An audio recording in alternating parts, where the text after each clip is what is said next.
right, what's going on? Welcome to the fourth Road to Ripped episode. I'm here with my co-host, Christopher Walker. What's up, Greg? Not too much. And today we have a great agenda for you. We're going to talk about supplements and really a lot of the, we're going to expose a lot of the bullshit in the supplement industry and really expose some big supplement myths. A lot of people, the truth is right now is a lot of people out there are wasting their money. They're wasting their money and resources on stuff that isn't, at best, not helping, and at worst, it's actually not good for you. So we're going to get right down to brass tacks. Chris, you are the supplement master. Yeah, so let's talk about, I could talk about supplements all day. There's so many things to say. There are a lot of great things out there, a lot of great compounds, all natural ingredients that very few people even know about at all. And then there's a lot of stuff that's really popular that doesn't really do a whole lot for people. So definitely in today's episode, we're going to get through all of the details that we can think of that might help you guys steer you down the right path, maybe expose you to some things like, for example, phosphatidylserine is one that very few people know about, but now Greg has recently become a fan. After you hit a PR yesterday. I hit a double PR where I was going to go for my PR, and I got my PR plus a rep. So I got a double PR, and I was using. Chris gave me his smart nootropic, his Cortigon nootropic, which is pretty cool. But I just want to preface here and say really quick before we talk about a bunch about supplements is that the reality is if your goal is building muscle, getting leaner, you don't need supplements.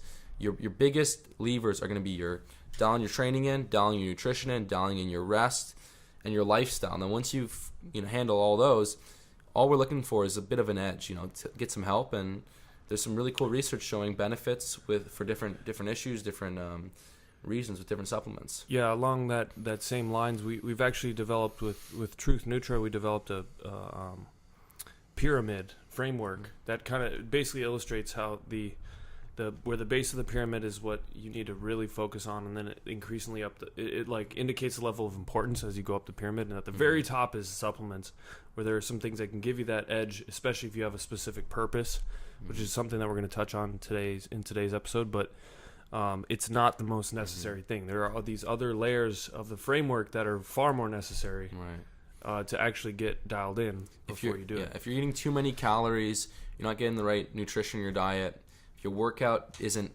focused on getting stronger, putting on some muscle, and you're just not seeing results, then there's no supplement that's going to change that for you. So I think one of the first biggest myths that we see quite often is that people just go into using supplements without any real education, and they just believe that first off, they believe what a lot of the marketers are telling them. So like if they basically take claims at face value without testing or looking at any of the research. But then it's mostly common with like fitness style supplements. There's so many people, it's a dime a dozen now. There's like every big Instagram guy has like some crappy supplement company that they don't know anything about supplements, and they just try and hawk like, it's going to burn fat, or this is going to add on the gain mass. Size, get shredded. That's it. That's what they're marketing. Gain size, get shredded. And a lot of the times these supplements, you look at them and they do next to nothing. Well, because all they're doing is private labeling them. They don't actually know anything about the formula. They don't make a good formula at all. But the thing is, it's not going to burn fat. It's just going to you can do things that suppress your appetite or help with insulin sensitivity, but the supplement itself is not going to burn the fat. Especially if you're not like eating in a caloric deficit, so you're not going to just solve that problem with a fat burner. And then same with adding size. You can't just add size unless you're using steroids. You can add, if you're using anabolic steroids, you can add size without training. But the reality is most people aren't using anabolic steroids and aren't interested in it, and then they take like mass builders, thinking that that's just going to add size, with independent of them training. You have to actually lift heavy if you want to get bigger. So one of the biggest myths, I think, is just taking claims at face value and feeling like there is an easy button. There's really no easy button to solving problems, and it's not going to be an overnight fix. And that's one of the biggest things that I've learned over the last almost 10 years now of researching into natural testosterone optimization, and just seeing that whole industry, hormonal health, everything. People want an overnight fix because they feel like when they have a problem that they want to solve, even if it took decades to get there, they want it solved now. And so when people promise them an overnight fix, they're ready to jump on it, when the reality is it's not realistic. Like, you could solve major issues in relatively short period of time relative to how long it took you to cause that major issue. But you need to make sure that you understand that it is a process. It is something you can use supplements, certain ingredients to kind of work with your body to naturally do things and to heal itself from the inside out. However, the reality is it's not going to happen, tomorrow. So you have to selectively choose the right things, and you have to be educated and do the right things based on some insight. And that usually that insight comes from research. There's a lot of great scientific research, medical research done on a lot of vitamins and minerals, and it can be very effective to look into that a little bit and find the high lever supplements that are going to make the biggest impact for you. Right. So a couple important points right here is that if you got some fat burners, if you're spending $50 a month on a fat burner, it's really doing nothing but lightening your wallet. Reality is you're losing some wallet poundage. There isn't really. You're losing some wallet poundage. There isn't really a fat burner out there that's gonna help you burn a pound of fat a week. A lot of them they'll say, oh, it's gonna boost your metabolism. It's gonna burn fat 300% faster. It's just not really true. I mean, there's some of them that might have some ingredients that might help you burn an extra 10, 20, 30 calories a day, but that's nothing. That's not going to make a difference in the least. Yeah. And so there's some fat burners that might, in the first couple weeks, that might help with suppress your appetite, but generally that doesn't actually last. And then furthermore, as far as like muscle builders, there's stuff that works. Like creatine's got a lot of research behind it. Yeah, creatine's amazing for putting on strength and size and increasing testosterone production. Okay, cool. Yeah. So it has a benefit on testosterone production. Yeah. I even heard it has a benefit on short-term memory. Yeah, actually. Yeah, I read that. So creatine is actually one of the most well-researched supplements. There's 88 human studies on creatine. Right. And like well-conducted research, which is a lot for a supplement. That's a lot. Right, but even like creatine is not gonna if you're not doing everything properly, it's not gonna make a huge difference. You have to be dialing your stuff in, and it can help, add a little bit of lean size if you have water in the muscle tissue, and then give you a bit more strength in the gym. But it's so creatine's one, but there's a lot of these muscle building supplements that just have garbage in them with no research behind it. Yeah, I think one of the most common misunderstanding that I see, that most people just don't realize is the truth, is that first off, the foundation of your health in general is your micronutrient balance in your body, because your all of your metabolic processes, hormonal processes are fueled by your micronutrients, meaning vitamins and minerals. And if you want to start anywhere with supplementation that's going to make the biggest impact in your life and your general feeling of well-being and your sleep, your libido, etc., it's going to be correcting any micronutrient deficiencies. Because if you're deficient in any vitamins and minerals, by definition, you lack those vitamins and minerals, and your body lacks the raw materials that it needs to fuel hormonal and metabolic processes, and you're going to have symptoms because of that. So you're going to have poor sleep, you're going to have poor general well-being, poor ability to focus. A lot of brain fog is actually a really big sign of deficiencies. B12? Yeah, B12. But in general, like there are a lot of deficiencies that could affect that. Also, poor metabolism, usually selenium and iodine deficiency. So these are relatively simple to fix. Right. And one of the challenges I see people take is there's like, just take a multivitamin mineral. But a lot of those multivitamin minerals, they have everything, but a very, very small percentage of something. So usually people are only deficient in like a few things, typically, right? Yeah, it's nice to be able to take there are some good multivitamins out there. Like Raw One is a good one, but it's sourced from raw food. But and it's nice to take it as a maintenance measure. However, the most effective way to get rid of deficiencies is you have to identify the deficiency. Right. If you're not deficient in selenium, you shouldn't be taking selenium as a supplement. For example, selenium can be toxic at high dose. So, and if you overconsume it, so then you're going to run into all other issues. You need to actually know the data. It's so strange to me that nobody, and it's not anywhere near our medical, like nobody ever educates on or is incentivizing people to do this, to look at their actual numbers of the micronutrient levels. It tells you an entire story. So you can actually get a hair test, right? Yeah, you can test it through hair or blood. You can test micronutrients, and just seeing like one micronutrient test will show you a lot. I guarantee you, everyone listening to this is deficient at least a couple things. Just due to the fact that we lead stressful lifestyles, we typically are not consuming a wide array of foods on a daily basis. Especially people that are fitness conscious actually aren't.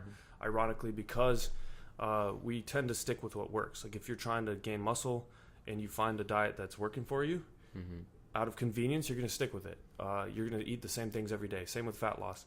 And in general, people just value convenience, so you're not going to just like eat all these random vegetables and stuff. And then on the other end of that, most people's guts are in disarray anyways, so you're not actually absorbing everything that you're consuming in the first place. So a lot of people are deficient in things. Is that like leaky gut syndrome, or is that like another I guess, thing or too? it's just the fact that your flora gut bacteria, the bacteria is generally not ideal. So it helps to fix that. Is that where probiotics are good too? Yeah, if they're potent enough and there's enough of the right strains in the probiotics, which we could talk about in another episode of like what to look for in a good. Or probiotic. also eating like drink kombucha, or eating like fermented foods. Yeah. Okay, cool. Yeah, but in general, getting a micronutrient test is a great way to start off. And I know a lot of people ask how to do that. There's a company called Reset Yourself that has a really good service, and it's a mail order service, and they're based out of LA. Is it best to use? What if someone doesn't have hair on their head? If you don't have hair on your head, you can use blood. I guess that's probably a small population, but the you could probably use hair from anywhere. Your leg, maybe armpits, armpit hair, pubic hair. I don't know about where to get the hair from, but I'm sure they would know. They'll have an idea. Yeah. So the vitamins, minerals are very important. And so I guess we can also talk about, and that's something where, if you know that you're deficient in something, you can take a concentrated dose of something. And is there anything typically you see people that are deficient in, like magnesium or zinc? Usually salts. So the main minerals that are like magnesium, zinc, potassium, sodium, calcium. Those are typically people are deficient in at least a couple of those. And especially sodium. Like my last test, I was deficient in sodium. That's one thing I'm definitely not. I love my salt. Yeah. So I mean, but salt actually helps improve thyroid function. Also. Oh wow. In the fact that your entire and everyone says system, salt is bad. Cut out the salt. No, I think people unfairly demonize like the most random stuff. I know. Oh, salt's causing this, or sugar's causing this. Yeah. When they look at they miss the entire picture. You know what's causing obesity, metabolic syndrome, is the fact that you overeat and you eat basically nutrient void foods, and that's what causes these problems. It's not the fact that you eat salt or sugar. So another good episode we can do in the future is why do you overeat, and get deeper in the layer behind that. It's really interesting. But yes, 100%. Yeah. So I mean, just finding out, know your numbers. That's the thing. People just hear the word supplement and they think it's just like they just think of maybe typing in the word supplement on Amazon and seeing what comes up first, kind of thing. But supplementation is it should be a very strategic thing. And what I like to call it is nutrient therapy. There was a movement back, I think it was in the 80s, of nutrient therapy in medicine, where doctors were curing people of like major psychological illnesses. Psychological or physiological? Both. Wow. I mean, psychological. It got a movement in schizophrenia. Actually, people were cured of schizophrenia with nutrient therapy. I didn't even know it was possible. People still do it. Yeah. My uncle's got schizophrenia. And depression and everything. There's a book you should read. Read the book if anyone's interested in this stuff. Read the book Nutrient Power.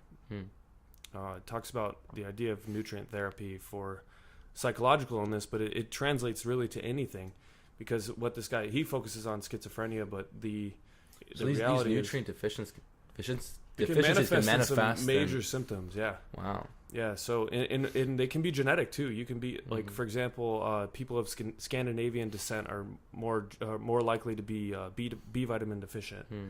So it can be genetic, that you can like pass these tendencies for deficiencies down. But if you know this information, you can easily combat that. Right. Another thing is, you want to make sure, a big myth I think is that all supplements are created equal in terms of like, oh, I just want this vitamin D or this B vitamin or whatever.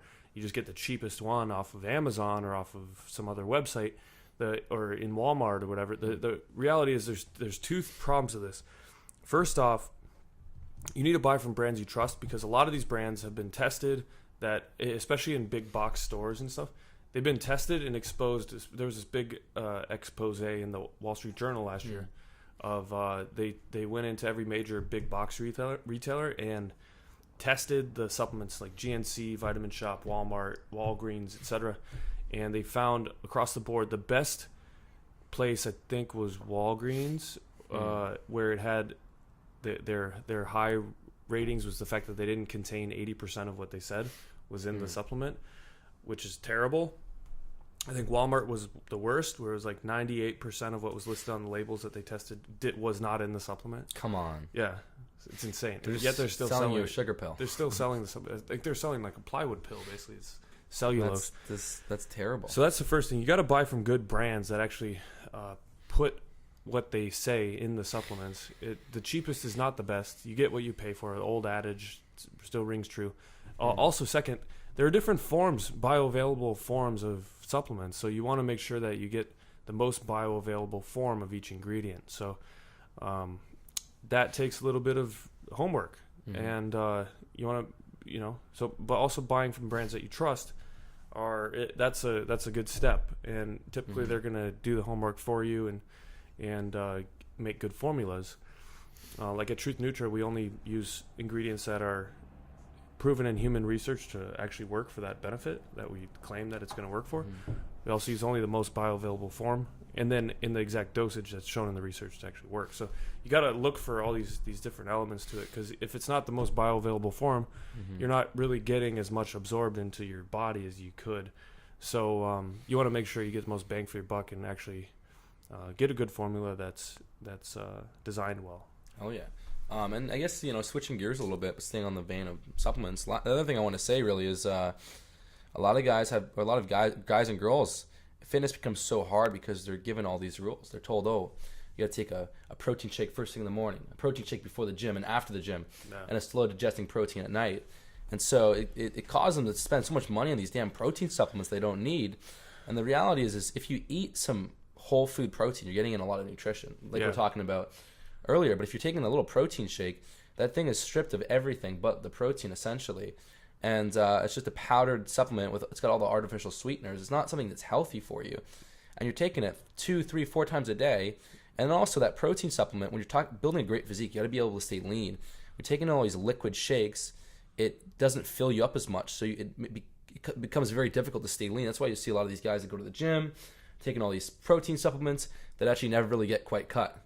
They're always at like 18%. They're always at like 13 to 18% body fat, just 5-10 pounds away from a six pack, if not more, if not 20 pounds away, and so it becomes very difficult. The reality is you don't need that much protein per day. 0.82 grams per pound of body weight is the upper limit of what is optimal, and when you feel like you have to take protein all the time, it becomes absolutely brutal, and it's a headache, and so one of the big myths I see is the protein supplement myth. Oh, I gotta take in all these protein supplements.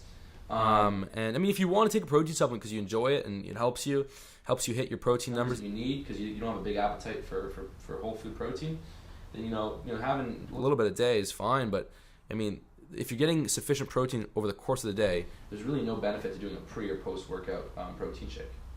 Yeah, especially the fact that you don't, like, across the board, basically they found in human research, they found that people just tend to overconsume protein endocrine response. So there's a lot of good research showing that people that consume high protein diets typically have low testosterone.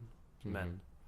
And do you know what about women that do high protein diets? I'm sure it's like correlatively whatever their. It's not optimal for their hormones either. No, it's not optimal for anyone's, because the more important macros that you need for hormonal health are fat and carbs, specifically saturated fat and monounsaturated fat, and then carbs. And that's one thing everyone says is horrible. Oh, it's saturated fat. I know, it's so weird. I feel like there's something. I read a lot of philosophy too, and it seems like even like the ancient philosophers up through even like Jesuit philosopher up through the ages, there's always this thing about, there's been this recurring theme of the masses always being wrong. And then like there's always this like edge of thinkers or people that are questioning things that are like, no, that's actually wrong. The conventional wisdom is almost always wrong. Like, I don't know why that is. That's just some weird aside, but it seems like what everyone demonizes is usually wrong. And it's unfairly demonized. It's kind of strange. It's some weird human phenomenon. Just the average low-level intelligence takes over. I guess they're just fed this they're fed information and people just believe it, like, without questioning it. Yeah. I don't know. Maybe that's another topic for some other day. But because I think to be right in multiple areas, you have to kind of have context and be able to see the big picture and look at both sides. And it ends up usually not being this is horrible, this is amazing. It's like somewhere in the middle with like nuances. Yeah. And the mass don't like that. You gotta look a level deeper. That's what the mass don't like that. They just want something simple. You want something overnight fix. You want the magic pill. They want something black and white. Okay. Easy button. Yeah. This is amazing. This is horrible. It's like they can't be like, well, actually, if you in moderation, Well, a lot of people look at. First, there's so many issues with all this. So a lot of people, first off, trust it unerringly. They trust science. They trust like that this holy thing of science, or these researchers are the holier than thou and never have any human tendencies, or the fact that none of them ever are bribed. Yeah, or none of them ever have human intentions of like getting grant money to pay their bills. Some whey protein supplement paid these people to see the benefits of pre-workout. It's so protein. It's not even like supplements is not even anywhere near as nefarious as pharmaceuticals. Oh, pharmaceuticals buy entire hospital systems. Word of the day: nefarious. Nefarious, dude. But no, okay. So I read Barron's every weekend, and there was about a month ago, Abbott Labs, one of the biggest pharmaceutical countries in the U.S. or companies in the U.S., just bought St. Jude's Medical. Literally, these pharmaceutical companies own massive hospital systems. So and they own and they actually get a lot of their. Here's an interesting thing. There was a bill passed. I forgot what it was called in the 90s. That basically set up it allowed for the research system in institutions like damn, someone's calling me. Oh, Mark Dama is calling. Sorry, Mark, can't pick up the phone. So basically this bill though allowed for seemingly independent research institutions like universities to basically take taxpayer money and get grants through the NIH. So this is stuff that we're paying for with our taxes. They get the grant through the NIH, and now it can be used for commercial purposes. The research that they do and whatever findings they have can be used for commercial purposes. So it turned into this big farm where all the institutions were literally setting up their research to benefit pharmaceutical companies, because the pharmaceutical companies would come in and license / buy their patents on this research. So it's this, since the 90s especially, it's become this big machine where you can't really trust much science. You have to really look into what's like where these studies are coming from that are claiming all these certain benefits. And supplement companies do that stuff too, but they typically do not have as much money. Even though it's a massive industry, they don't have as much money as pharmaceuticals do. But it's still like a similar model. So you can't really people just have this blind trust in research, as like every piece of research is right. And then you also have to look at the game of telephone that happens in disseminating research. And the average Joe trusts the fact that a random journalist on some website or some newspaper accurately disseminated the information from a research paper and put it in a headline, and all most people will read is just some headline. Right. Salt causes obesity. And they're like, yeah, salt causes obesity. Mm-hmm.